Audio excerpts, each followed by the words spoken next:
জয় গুরু সবাইকে। এই দেখো আমরা আজকে বেরিয়ে পড়েছি। বেরিয়ে দেখি রাস্তায় ঘর ঘর মে তেরঙ্গা না কি বলে, এটা হচ্ছে বর্ধমান রোডে আমরা যাচ্ছি। ঘুরে চৌমাথা দিয়ে আমরা আসতে পারিনি, ঘুরে এই ভেতর দিয়ে গেছি, গিয়ে এটা বর্ধমান রোডের দিকে যাচ্ছে আর কালনা রোডের দিকে যাচ্ছে। বিরাট বিরাট পতাকা নিয়ে অনেক বাস ভর্তি স্কুল স্টুডেন্টও আছে, আবার ভাইয়েরা সব আছে। সবাই ওই সব তো তোলা হয়নি, একটু যেটুকু পেরেছি তুলেছি। দেখো এই যে দেখো ভাইয়েরা সব যাচ্ছে। হ্যাঁ, আজকে শ্রাবণ পরিক্রমার 27তম দিন। এরপরে পেরিয়ে একটা ধান ক্ষেতের মধ্যে দিয়ে দেখো যাবো আমরা। দেখো আজকে দাদার বাড়িতে গেছিলাম, খুবই ভালো লাগলো।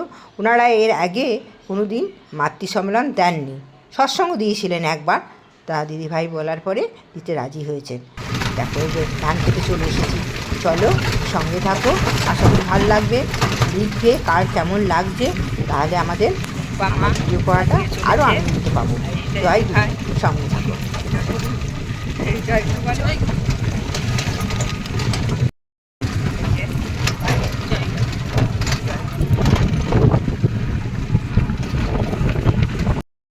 পায়া ভেদা কালো কারু মেঘে জালো রহিব গত খেদা জগত ঘর মত ফিরে ঋতু চালু আনি জ্ঞানী যোগী ফিরে রহে সব মন কি খানি ভাগ জাগা মেরা দিকা মিলে সব আই।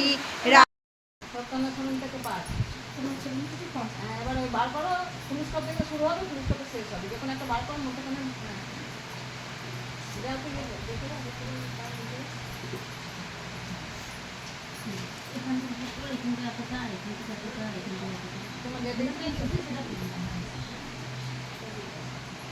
দুর্বল মন চিরকালই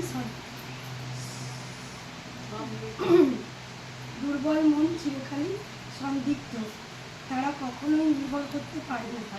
বিশ্বাস হারিয়ে ফেলেছে, তাই প্রায়ই রুগ্ন কুটিল ইন্দ্রিয় পরশবশ হয়। তাদের নিকট সারাটা জীবন জ্বালাময়, শেষে অশান্তিতে সব দুঃখ ডুবে যায়। কি সুখ কি দুঃখ বলতে পারে না, বললে হয়তো বলে বেশ, তাও অশান্তি অবসাদে জীবন ক্ষয় হয়ে যায়। নারী নীতি বন্ধ থেকে পার।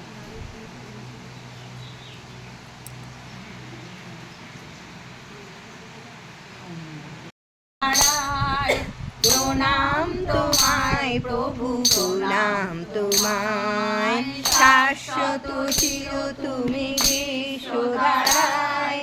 প্রণাম তোমায় প্রভু, প্রণাম তোমায়, তোমারি চরণে প্রভু প্রণতি জানাই, তোমারি চরণে প্রভু প্রণতি জানাই। প্রণাম তোমায় প্রভু, প্রণাম তোমায়, শাশ্বত চির তুমি বিশ্বধারায়। প্রণাম তোমায় প্রভু, প্রণাম তোমায়, জগতের সার তুমি বিশ্বের প্রাণ।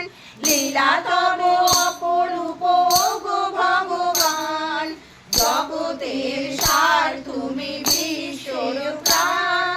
লীলা তব অপরূপ গো ভগবান, রবি শশী দেয় আলো তব মহিমায়, রবি শশী দেয় আলো তব মহিমায়। প্রণাম তোমায় প্রভু, প্রণাম তোমায়, শাশ্বত চির তুমি বিশ্বধারায়।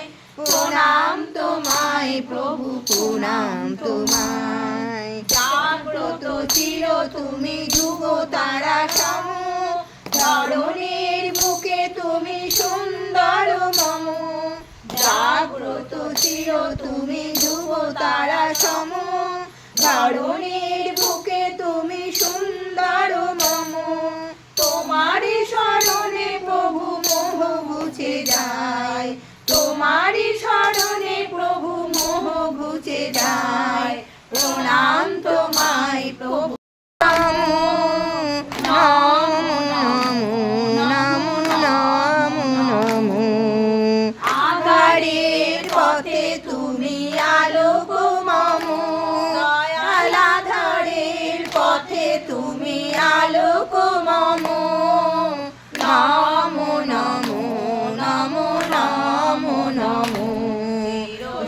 সুন্দর অপরূপ প্রিয়তম, নমো নমো নমো নমো নমো। জীবনের শক্তি ফুলে তুমি অনুকূল, সকল ফুলের মাঝে চিরনির্ভুল। জীবনের শক্তি ফুলে তুমি অনুকূল, সকল ফুলের মাঝে চিরনির্ভুল। আমার জীবনে তুমি অনুপম দয়াল, আমার জীবনে তুমি অনুপম। নমো নমো নমো নমো নমো। চির সুন্দর অপরূপ প্রিয়তম, নমো নমো নমো নমো নমো। সত্যের শিহরিতে তাই রাম, তাপরে শ্রীকৃষ্ণ নব ঘন শ্যাম। সত্যের শিহরিতে তাই রাম, তাপরে শ্রীকৃষ্ণ নব ঘন শ্যাম। শাশ্বত চেনা জগৎ জননী বড় মা, লাল পেরে সাদা বসন, অঙ্গে শোভা পায় দিব্য রূপে। উজাল ছটায় দীপ্ত বিশ্বময়, লাল পেরে সাদা বসন, অঙ্গে শোভা পায় দিব্য রূপে। উজাল ছটায় দীপ্ত বিশ্বময়, চন্দ্র সূর্য যেমন ছড়ায় জ্যোতি কিরণ। চন্দ্র সূর্য যেমন ছড়ায় জ্যোতি কিরণ, তারাও করে আরাধনা বড় মা। মা লক্ষ্মী মা, জগৎ জননী বড় মা। বিশ্ব জুড়ে সবার প্রাণে তোমার অধিষ্ঠান হতাশ মনে। জাগাও আশা করো যাতনার অবসান, বিশ্ব জুড়ে সবার প্রাণে তোমার অধিষ্ঠান হতাশ মনে। জাগাও। শ্রী শ্রী ঠাকুর অনুকূল চন্দ্রের চরণে জানাই কোটি কোটি প্রণাম। পরম আরাধ্যা জগৎ জননী শ্রী শ্রী বড়মার চরণে জানাই কোটি কোটি প্রণাম।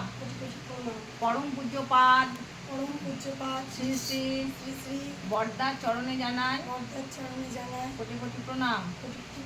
পরম পূজ্যপাদ শ্রী শ্রী আচার্য দেবের চরণে জানাই কোটি কোটি প্রণাম। উপস্থিত সকল মায়েদের জানাই জয় গুরু। আচ্ছা, এইবারে এই যে আমরা এসেছি, এই যে এটা শ্রাবণ মাস, বড় মার জন্ম মাস। আমরা পয়লা শ্রাবণ থেকে পুরো 32 দিন এরকম শ্রাবণ পরিক্রম মানে মাতৃ সম্মান করি। তোমাকে 2 বছর ধরে বলা হয়েছিল, তুমি পেরে উঠতে পারছিলে না, আজকে পেরেছো। কেমন লাগছে, আবার কেমন লাগবে, এই সব কিছু মিলিয়ে গুছিয়ে বলো। জানো আমি বলে দিলাম, ভূমিকাটা বলে দিলাম।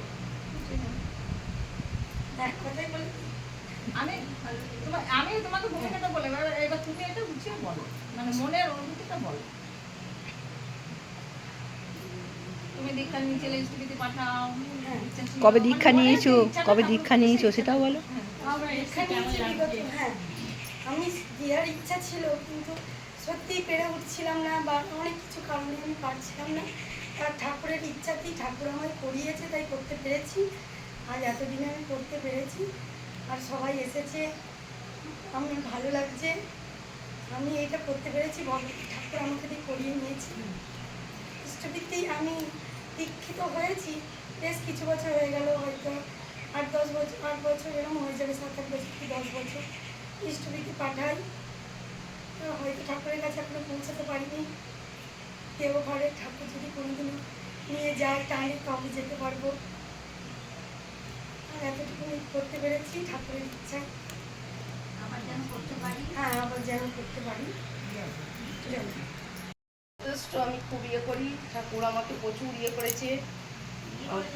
হ্যাঁ, ভালো করেছে এবং আমি ইষ্টবিতেও পাঠাচ্ছি একদম। হ্যাঁ, মঙ্গল করেছি এবং ঠাকুরকে স্মরণ করি সব।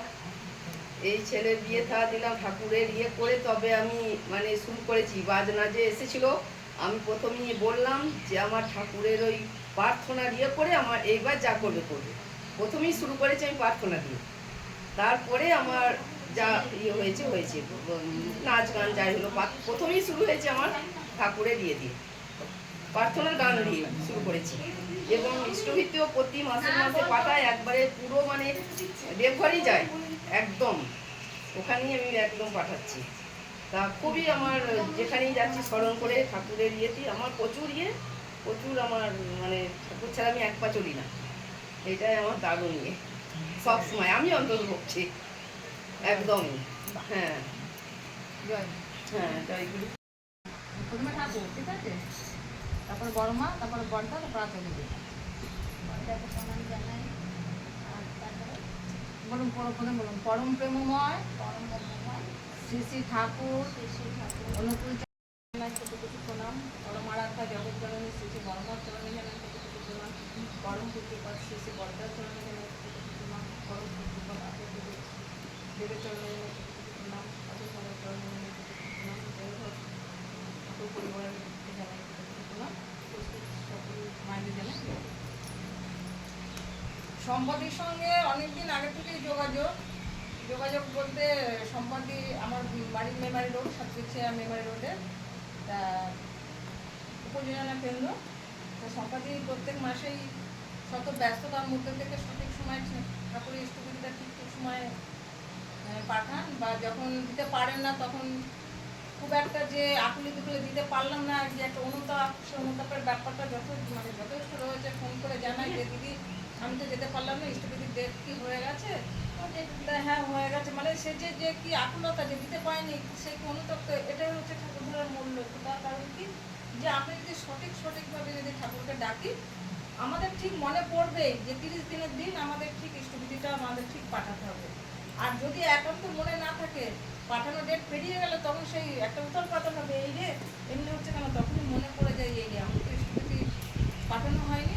এটা হচ্ছে প্রধান একটা লক্ষণ বা ভূমিকা, যে অন্তর থেকে তিনি ঠিক সাড়া দেবেন। আর ইষ্টবিধি হচ্ছে আমাদের জীবনের মূল মন্ত্র, মহামন্ত্র, বেঁচে থাকার রসদ ইষ্টবিধি। তার কারণ কি, ইষ্টবিধি হচ্ছে আমাদের বেঁচে থাকার মন্ত্র। কেন? যে আমরা প্রত্যেকদিন সকালবেলা ঘুম থেকে উঠে সারাদিন আমরা আমাদের জীবনযাপন করব, যে সকাল থেকে সন্ধ্যা অবধি জীবনযাপন করব অজানা এক ভবিষ্যতের দিকে তাকিয়ে, যে কী হবে কেউ জানি না। জানি আমরা সংসারের নিয়ম ছকের মধ্যে বাঁধা, এটার পরে ওটা, এটার পরে ওটা, যে সংসার আবদ্ধ। তাহলে সকালবেলা ঘুম থেকে উঠে সেই জন্য আমি আমার প্রভুর চরণে যে তাকে স্মরণ করে আমার সারাদিনে যা করব তাকে স্মরণ করে, আগে তার বর্জ্য নিবেদন করে, তার মধ্যে থাকবে আমার সারা জীবনের কর্মব্যস্ততা, ভালো মন্দ তার কাছে আমি গচ্ছিত রেখে আমি সারাদিন যাপন করব। এবং রাত্রে শোয়ার সময় আমি আবার তার নাম স্মরণ করে আমি আবার নিদ্রায় যাব। এই করে আমাদের জীবনটা কেটে যায়।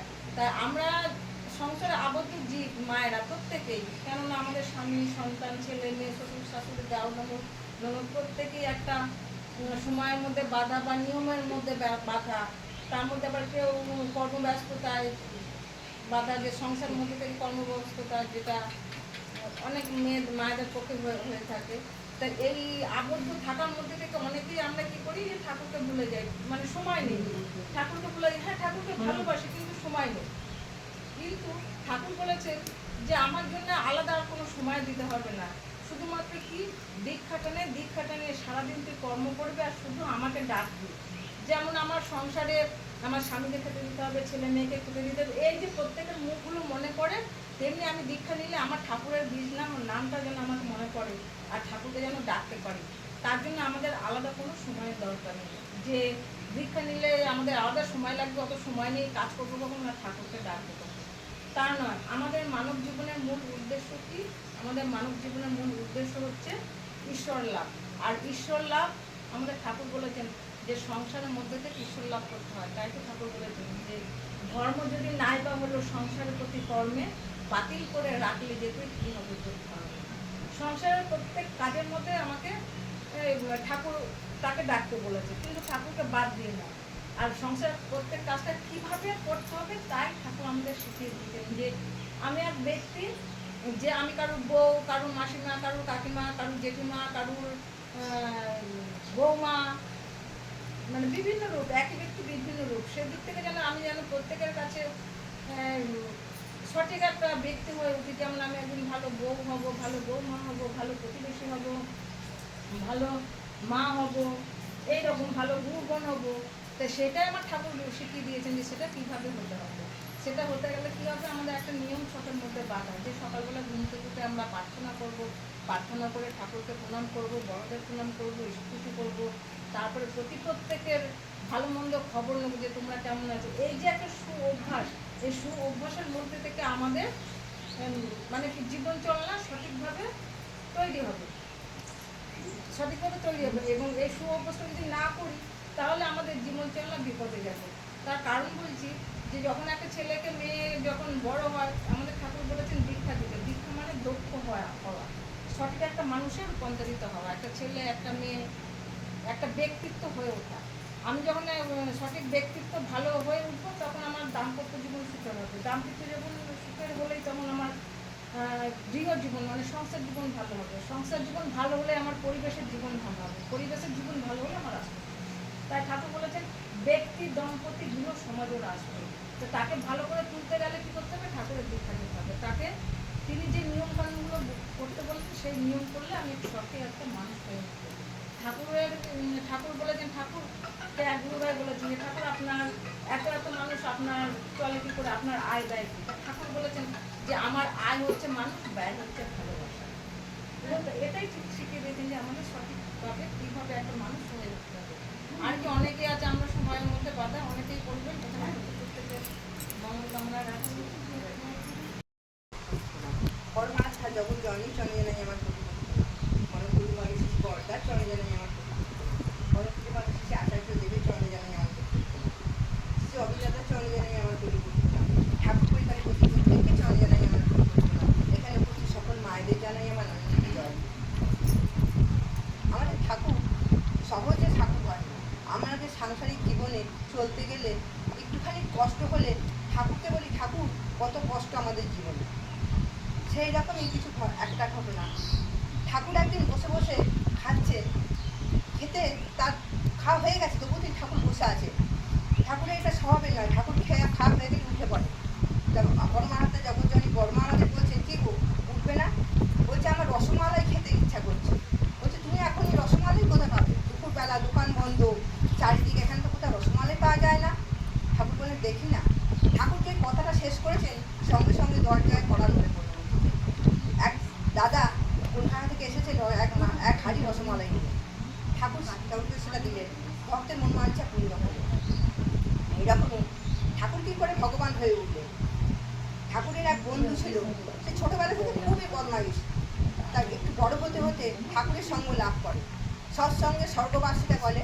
সেই রকম ঠাকুরের সঙ্গে স্বর্গলাভ সঙ্গে থাকতে থাকতে সে তার ঠাকুরকে দেখার ইচ্ছা হলো। ভগবানকে সে কী করে দেখবে।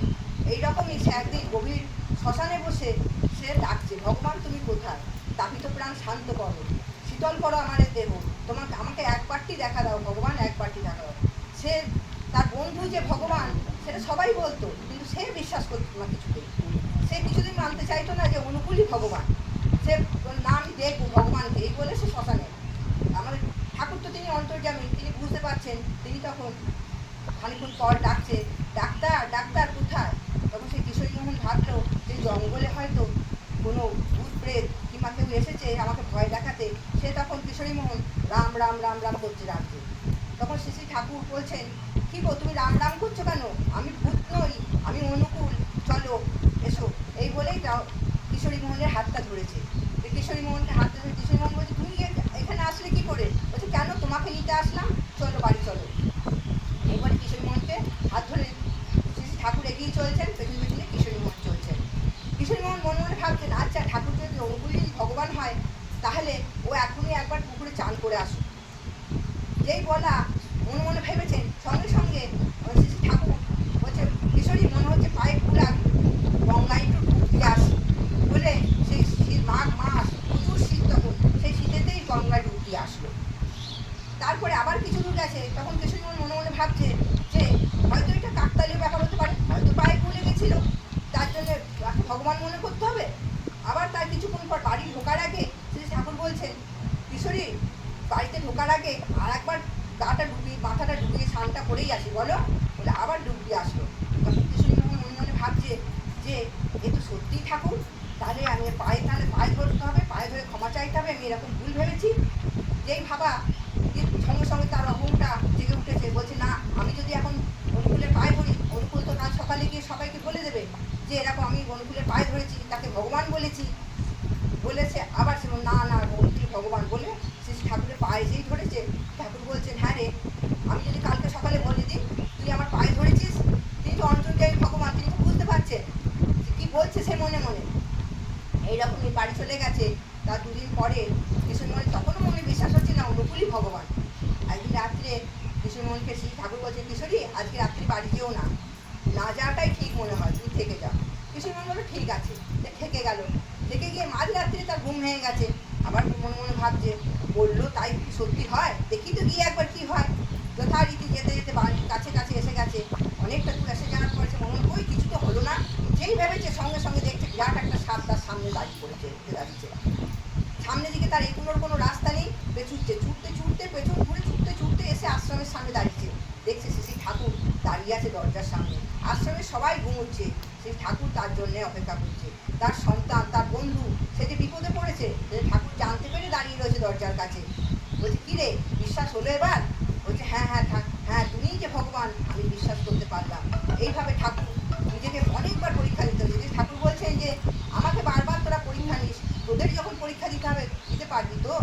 তাই বলি শ্রী ঠাকুর আমাদের সহজে ভগবান হয়ে ওঠেনি, এই একটু একটু করে পরীক্ষা দিয়ে যত অবতাররাই আছেন তারা এইভাবে ভগবান হয়ে উঠেছে।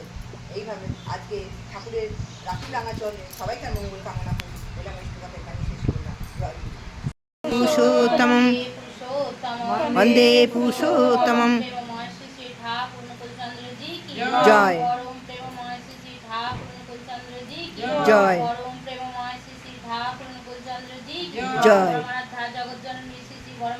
জয় জয় জয়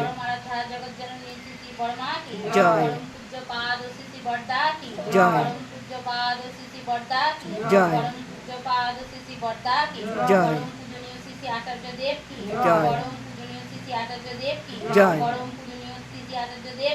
জয় সম্মিলন কি জয় সম্মিলন কি জয় সম্মিলন কি জয় বন্দে পুরুষোত্তম বন্দে পুরুষোত্তমম বন্দে আর্য পিতৃম বন্দে মাতৃবর্গম বন্দে অহং কৃষ্টি দৈবতাং বন্দে পুরুষোত্তমম বন্দে পুরুষোত্তমম বন্দে পুরুষোত্তম।